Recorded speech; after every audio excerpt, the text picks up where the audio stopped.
अब सवाल ये आता है कि सफलता मिलती किस चीज़ से है? मेहनत करने से या फिर किस्मत से? दोस्तों, इस बात पर कोई शक नहीं है कि सफलता तो मेहनत करने से ही मिलती है, लेकिन ये बात डिपेंड करती है कि आप मेहनत सही चीज़ पर कर रहे हैं या नहीं।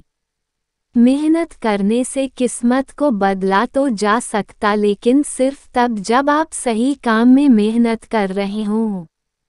इसे ऐसे समझते हैं, मान लो एक मजदूर जो अपने काम में पूरी मेहनत करता है और सारी जिंदगी मेहनत करता है, लेकिन वो अपने अंतिम समय तक भी एक मजदूर ही बना रह जाता है। लेकिन दूसरी तरफ एक दूसरा मजदूर जो अपने काम में थोड़ा और मेहनत करता है और मिस्त्री का काम सीख लेता है और धीरे धीरे मिस्त्री के काम से ठेकेदारी करना सीख लेता है, और कुछ सालों में उसके नीचे कई सारे मजदूर काम करने लगते हैं। मेहनत दोनों ने करी, लेकिन एक मजदूर से मजदूर ही बना रह गया और दूसरा मालिक बन गया। मेहनत करना कितना जरूरी है? दोस्तों, ये एक एग्जाम्पल है मेहनत से किस्मत को बदलने का। बस आपके ये जानने की ज़रूरत है कि किस काम को आप बेहतर कर सकते हैं, उसी में मेहनत करिए।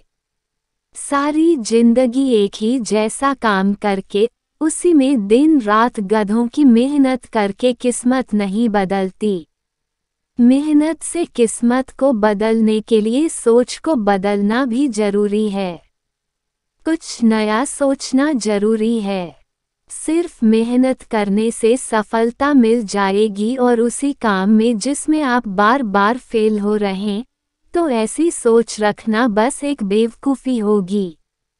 सिर्फ मेहनत मत करो, ये भी देखो कि जिस काम में आप में मेहनत से लगे हो उस काम में आप आगे भी बढ़ पा रहे हो या नहीं।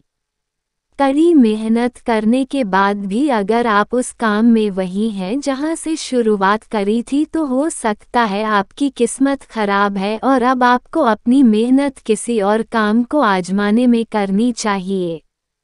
क्या पता आपकी किस्मत किसी दूसरे काम में हो जिसमें आपको जल्दी सफलता मिल जाए। मेहनत और किस्मत के खेल को ठीक से समझ पाना और समझा पाना इतना आसान नहीं है। ये दोनों ही चीज़ें हर किसी के लिए अलग अलग तरह से काम करती हैं। लक, हार्ड वर्क और सक्सेस पर लिखी हुई ऊपर की सारी बातें खास उन लोगों के लिए जो अक्सर ये कहते रहते हैं कि मैंने पूरी मेहनत से एक काम शुरू किया और मैं उसमें भी फेल हो गया, मेरी तो किस्मत ही खराब है। ऐसी ही और शॉर्ट मोटिवेशन कहानी के लिए हमारे चैनल को सब्सक्राइब करें। दोस्तों, कैसी लगी ये कहानी हमें कमेंट में ज़रूर बताना।